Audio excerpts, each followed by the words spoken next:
शांताकारं भुजगशयनं पद्मनाभं सुरेशं विश्वाधारं गगनसदृशं मेघवर्णं शुभांगं लक्ष्मीकान्तं कमलनयनं योगिभिर्ध्यानगम्यं वन्दे विष्णुं भवभयहरं सर्वलोकैकनाथं। राधे राधे मेरे प्यारे भाइयों, बहनों, माताओं व बंधुओं, संस्कार की बातें चैनल में आपका स्वागत है। बंधुओं, आज मैं अपनी वीडियो में आपको सुनाने जा रही हूँ उत्पन्ना एकादशी व्रत कथा, पूरन पूजा विधि और उत्पन्ना एकादशी का महत्व क्या है। बंधुओं, वैसे तो साल में आने वाली सभी एकादशियों का बहुत महत्व है। कहा जाता है जो कोई भी एकादशी का व्रत करते हैं उनके सभी ग्रह पूर्ण रूपेण शांत रहते हैं, अर्थात उन्हें ग्रहों की बुरी दशा का सामना नहीं करना पड़ता।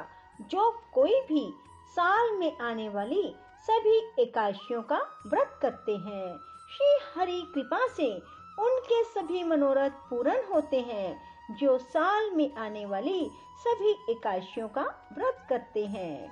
संसार में अनेक नदियां, सरोवर एवं अन्य जलाशय है और सभी में स्नान करने से मिलती है तन मन को शुद्धि, ताजगी और पवित्रता। परंतु भागीरथी गंगा जी में स्नान जहाँ ये सभी लौकिक उपलब्धियां देता है, वहीं गंगा जल का रासायनिक प्रभाव अनेक रोगों का शमन करके अच्छा स्वास्थ्य भी प्रदान करता है। जिस पर जगत नियंता भगवान और धन धान्य की अधिष्ठात्री देवी महालक्ष्मी जी प्रसन्न हो, उनके लिए कुछ भी दुष्प्राप्य नहीं रह जाता। सभी देवी देवताओं और ग्रह नक्षत्रों के स्वामी हैं भगवान विष्णु। अतः इनकी पूजा आराधना और एकादशी का व्रत करने वालों पर सभी देवी देवता कृपालु बने रहते हैं। वह व्यक्ति सभी सुखों को भोगता हुआ अंत में अक्षय काल तक विष्णु लोक में वास करता है, जो कोई एकादशी का व्रत करता है। बंधुओं, एकादशी का व्रत करने वाले दशमी की शाम को खाना खाने के बाद मुंह को भली प्रकार साफ कर ले, जिससे कोई अनकन दांतों में फंसा हुआ ना रह जाए।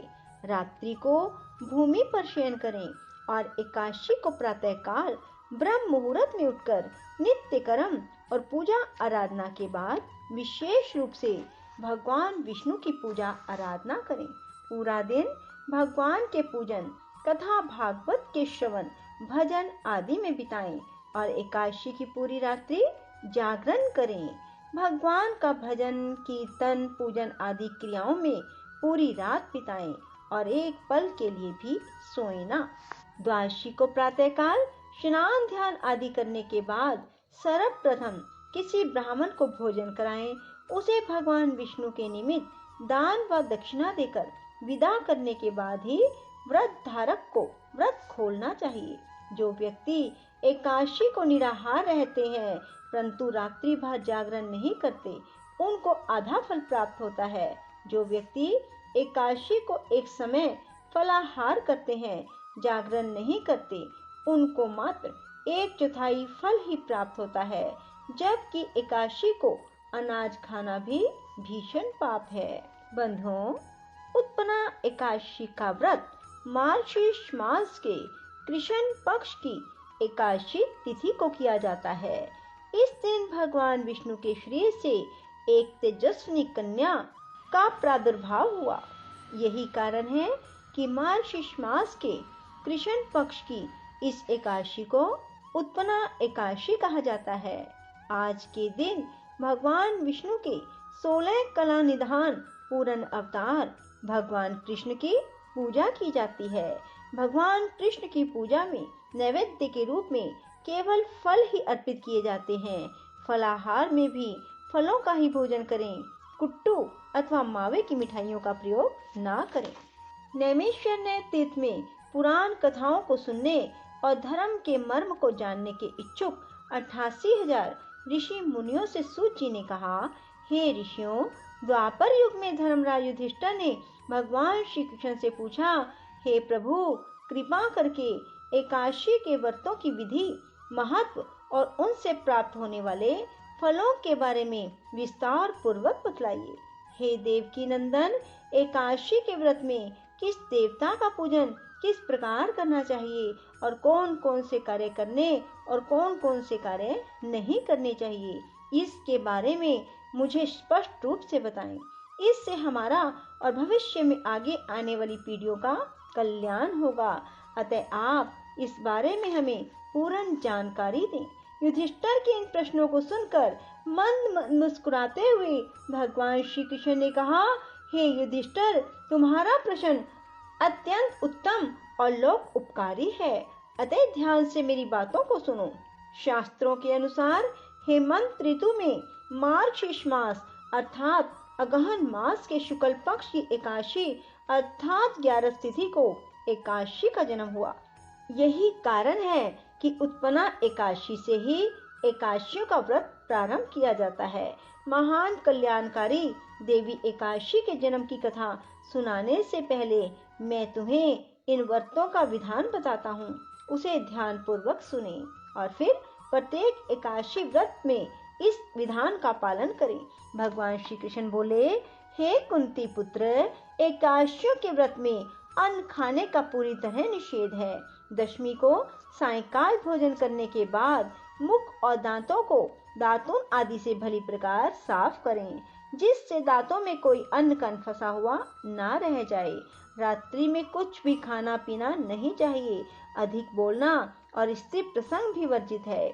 एकादशी को प्रातः काल जल्दी उठें, संकल्प करें। संकल्प वाक्य इस प्रकार है, अमुक संवत्सरे अर्थात संवत्सर का नाम लें, मार्गशीर्ष मासे कृष्ण पक्षे पुण्यदायिनी एकादशी तिथो, अमुक वासरे जो वार हो, अमुक गोत्र उत्पन्नो जो गोत्र जिसमें आपने जन्म लिया है, अमुक नामनो अहम अपना नाम, सकल जन्म जन्मांतर अर्जित पापानी तेषाम शमन अर्थ एकादशी व्रत अहम करिष्ये। इसके पश्चात शौच आदि से निवृत्त होकर नदी, तालाब, बावड़ी, कुएं पर स्नान करें और इस मंत्र का स्तवन करते हुए शरीर पर मिट्टी अथवा राख लगाएं। अश्वक्रांते रसक्रांते विष्णु क्रांते वसुंधरे उदत्रिदापि ध्रोहेन कृष्णेन शतबाहुना मृतिके हर मे पापम यन मया पूर्व संचितम त्वया हतेन पापेन गच्छामि परमाम गतिम। इसके बाद व्रत करने वाला नित्य क्रियाओं से निवृत्त होकर स्नान करे। फिर भगवान की षोडश उपचार पूजा करें, रात्रि जागरण करें। भगवान श्री कृष्ण के मुख से सब बातें सुनकर धर्मराज युधिष्ठिर हाथ जोड़कर बोले, हे भगवान, आप हजारों यज्ञ और लाख गौदान से भी अधिक एकादशी के व्रत का महात्म बड़ा बताते हैं। सो प्रभु, अब यह भी बताने की कृपा करें कि यह तिथि सब तिथियों में उत्तम क्यों मानी जाती है। इसको जानने की मेरी बड़ी अभिलाषा है। युधिष्ठिर की बात सुनकर भगवान श्री कृष्ण बोले, हे युधिष्ठिर, सतयुग में मूर नामक एक भयंकर दैत्य था। वह बड़ा बलशाली और भयानक था। उस भयानक और प्रचंड शक्तिशाली दैत्य ने इंद्र, आदित्य, वसु, वायु, अग्नि आदि समस्त देवताओं को पराजित करके स्वर्ग से भगा दिया। तब इंद्र सहित सब देवताओं ने भयभीत होकर भगवान उमापति भोले शंकर को अपने दुखों का कारण और उस भयानक दैत्य का वृतांत कह सुनाया। देवता हाथ जोड़कर बोले, हे कैलाशपति अविनाशी, मूर दैत्य के भय से भयभीत होकर समस्त देवी देवता बेचैन हुए, मृत्यु लोक में मारे मारे फिर रहे हैं। समस्त सुर समाज को बेचैन देखकर और उनकी अनन्य विनय सुनकर भगवान भोले भंडारी बोले, हे देवताओं, तीनों लोकों के स्वामी और भक्तों के समस्त दुखों का विनाश करने वाले भगवान विष्णु की शरण में जाओ। वे ही तुम्हारे इस महान कष्ट का निवारण करेंगे। भगवान शिव जी की यह बात सुनकर इंद्र आदि समस्त देवता एकत्रित होकर क्षीर सागर, जहाँ शेषनाग की शैया पर भगवान कमलपति शयन कर रहे थे, जा पहुँचे। वहां पहुंचकर भगवान विष्णु को सोते देखकर सभी देवता हाथ जोड़कर नतमस्तक होकर स्तुति और विनती करने लगे। देवताओं ने कहा, हे शंख, चक्र, गदा, पद्म तथा वनमालाओं से अलंकृत देव आदि देव, हे देवताओं द्वारा स्तुति करने योग्य आपको कोटि कोटि प्रणाम है। हे सुर नर मुनिजन की रक्षा करने वाले महाप्रभु, आपको बारंबार नमस्कार है। हे दया के धाम प्रभु, आप हमारी रक्षा कीजिए। दैत्यों से भयभीत होकर हम आपकी शरण आए हैं। आप ही इस समस्त ब्रह्मांड के कर्ता, धर्ता और माता पिता हैं। आप ही उत्पत्ति और पालन करता और संहार करने वाले और सबको शांति प्रदान करने वाले हैं। आकाश और पाताल भी आप ही हैं। आप ही हम सब के पितामह, सूर्य, चंद्र, अग्नि, वायु, ब्रह्मा, हव्य, कव्य, मंत्र, तंत्र, यज्ञमान, यज्ञ कर्म करता और भोगता हैं। आप सर्वव्यापक हैं। आपके अतिरिक्त चर अचर कुछ भी नहीं है। हे महाप्रभु, दैत्य मुर ने हमें पराजित करके स्वर्ग से भगा दिया। हम सब देवता इधर उधर मारे मारे फिर रहे हैं। सो हे मधुसूदन, आप उन दैत्यों से हम सब की रक्षा कीजिए, रक्षा कीजिए, रक्षा कीजिए। देवताओं की यह विनती सुनकर भगवान कमलापति बोले, हे सुरो, ऐसा मायावी दैत्य कौन है? उसमें ऐसा कितना बल है? वह किसके आशय है? वह कहाँ रहता है? वह सब मुझसे कहो। भगवान विष्णु की बात सुनकर देवराज इंद्र बोले, हे प्रभु, प्राचीन काल में नाड़ी जंग नाम का एक राक्षस था। उसका पुत्र महाबलशाली, महाप्रक्रमी और विश्वविख्यात मुर नाम का दैत्य है। वह चंद्रावती नामक नगरी में रहता है। उस महाअसुर ने समस्त देवताओं को स्वर्ग से निकाल करके अपना अधिकार कर लिया है। वह स्वयं इंद्र, अग्नि, वरुण, कुबेर, यम, वायु, ईश, चंद्रमा, नैऋत्य आदि सब के स्थान पर अपना आधिपत्य जमाकर और स्वयं सूर्य बनकर प्रकाश करता है। हे असुर निकंदन, उस दैत्य का संहार करके हम सब देवताओं की रक्षा कीजिए। हम सब आपकी शरण हैं। इंद्र के ये वचन सुनकर भगवान कमलापति बोले, हे देवताओं, तुम ना घबराओ, मैं शीघ्र ही तुम्हारे शत्रु का संहार करूंगा। तुम सब अब चंद्रावती नगरी को जाओ। समस्त देवताओं सहित भगवान विष्णु भी चंद्रावती नगरी को चल दिए। उस समय दैत्यराज मुर दैत्य सेना सहित युद्ध भूमि में बड़े अभिमान से गरज रहा था। उस महादैत्य की घोर गर्जना को सुनकर सब देवता भयभीत होकर चारों दिशाओं में भाग खड़े हुए। यह देखकर स्वयं भगवान विष्णु रणभूमि में पहुंच गए। भगवान कमलापति को रणभूमि में देखकर दैत्य दल ने नाना प्रकार के अस्त्रों शस्त्रों से भगवान विष्णु पर प्रहार किया। भगवान ने यह देखकर अपने तीखे बाण छोड़े, जो नागों की तरह से लहराते हुए जाकर दैत्यों के अंगों को बींधने लगे। सभी दैत्य उनके हाथों से मारे गए। केवल दैत्यराज मुर ही जीवित बचा था। दैत्यराज मुर अविचल भाव से भगवान के साथ युद्ध करता रहा। यह देख सुर समाज अत्यंत बेचैन होने लगा। भगवान जो भी तीक्ष्ण बाण उसके शरीर में मारते, वे उसके अंगों में पुष्पों के समान लगते थे। शस्त्रों से उस महादैत्य का शरीर छिन्न भिन्न हो गया, परंतु वह फिर भी युद्ध करता रहा। इसके बाद भगवान और दैत्य का मल्लयुद्ध होने लगा। इस प्रकार 10,000 वर्ष तक दोनों का युद्ध हुआ, परंतु वह महाबली दैत्य फिर भी पराजित न हुआ। तब भगवान उस मूर्ख दैत्य से लड़ते लड़ते थक करके बद्रिका आश्रम को चले गए। वहां पर हेमवती नाम की एक सुंदर गुफा थी। विष्णु भगवान उस गुफा में विश्राम करने लगे। वह गुफा 12 योजन लंबी थी और उसका एक ही द्वार था। दैत्यराज मुर भी भगवान का पीछा करते हुए उस गुफा में पहुंच गया। वह दैत्य भगवान विष्णु को सोया देकर उन्हें मारने के लिए उद्यत हुआ।